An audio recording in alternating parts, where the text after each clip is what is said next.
ઉમર કરતા વધારે દુઃખ સહન કરી દીધું. હવે તો તું આવવાની રાહ જોઈને બેઠો છું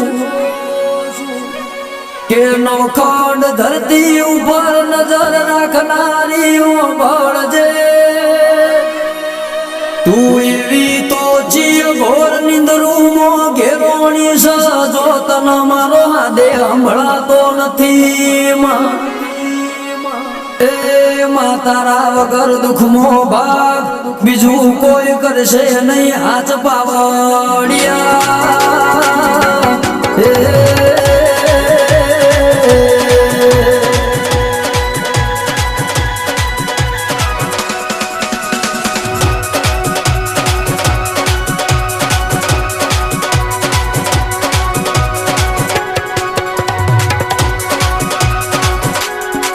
એ મારા